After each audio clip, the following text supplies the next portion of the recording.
All right, let's talk about hyperthyroidism. The term itself already tells us a lot.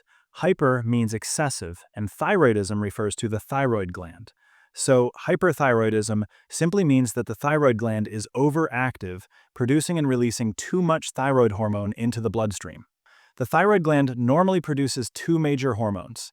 The first is thyroxine, also known as T4, and it represents almost 80% of the total hormone secreted. The second one is triiodothyronine, or T3, which is the more biologically active form.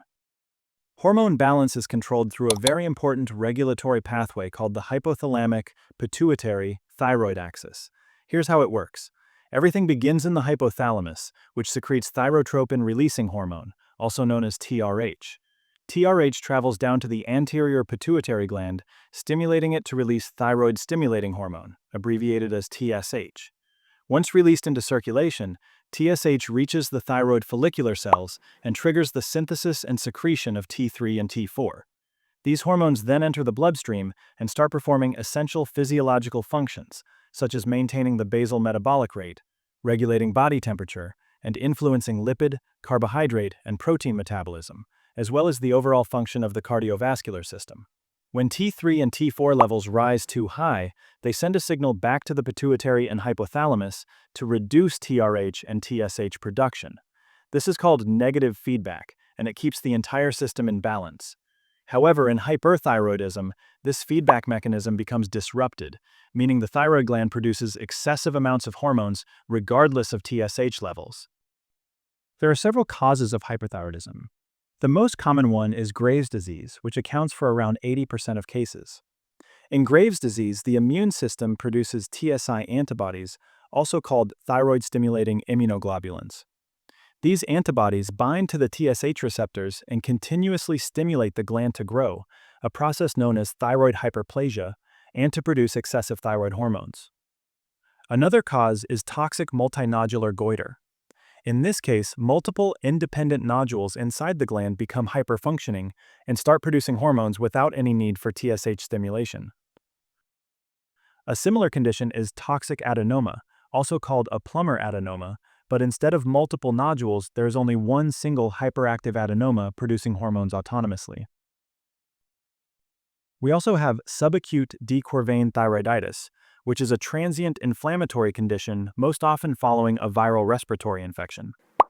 The inflammation destroys thyroid cells, causing a rapid release of pre-formed hormones into the bloodstream. This leads to a temporary hyperthyroid phase, which is then followed by a short hypothyroid stage due to negative feedback, and finally returns to normal thyroid function as the gland heals. A rarer cause is thyrotoxicosis factitia, which happens when someone intentionally or accidentally takes too much synthetic thyroid hormone, such as levothyroxine. Because thyroid hormones act on almost every organ system, hyperthyroidism produces a wide variety of symptoms. Patients may experience rapid and unintentional weight loss, despite a normal or increased appetite due to higher metabolic demand. They may have heat intolerance and excessive sweating because thyroid hormones increase thermogenesis. Tachycardia, palpitations, and arrhythmias appear due to enhanced beta-adrenergic stimulation of the heart. Anxiety, irritability, and tremors occur due to nervous system overstimulation. And increased bowel movements or diarrhea are explained by accelerated gastrointestinal motility. Although these patients burn energy constantly, they feel fatigued and weak because their muscles are being broken down for fuel. Some causes have particular clinical features. In Graves' disease, the thyroid gland is usually diffusely enlarged without nodules. An important and well-known sign is Graves' ophthalmopathy, where inflammation behind the eyes pushes the eyeballs forward, causing exophthalmos, eye pain, and sometimes double vision. There is also pretibial myxedema, a localized thickening of the skin over the shins caused by glycosaminoglycan accumulation. In toxic multinodular goiter, the thyroid exam may reveal firm nodules. The enlarged gland may compress nearby structures and lead to shortness of breath when lying flat or difficulty swallowing. In toxic adenoma, there is only one palpable nodule, and surgical removal is usually the preferred curative approach. In Quervain thyroiditis, symptoms often start after a recent viral infection. Patients may experience fever, painful and tender thyroid, and sometimes difficulty swallowing. Now, let's talk about a severe complication called thyroid storm. Thyroid storm can occur in patients with untreated or poorly controlled hyperthyroidism. This is a life-threatening emergency characterized by very high fever, dangerous tachyarrhythmias, and altered mental status, such as delirium. It can be triggered by events like trauma, infection, surgery, or excess iodine exposure. Diagnosing hyperthyroidism starts with thyroid function tests. The hallmark laboratory pattern is low TSH due to negative feedback and high free T3 and free T4 levels. Once hyperthyroidism is confirmed, the next step is identifying the cause. We do this through thyroid autoantibodies and radioactive iodine uptake scans, also called scintigraphy. In Graves' disease, the uptake is diffusely increased because the entire gland is overactive. Correlating this finding with a positive result for TSH receptor antibodies, or thyroid-stimulating immunoglobulins, confirms our diagnosis.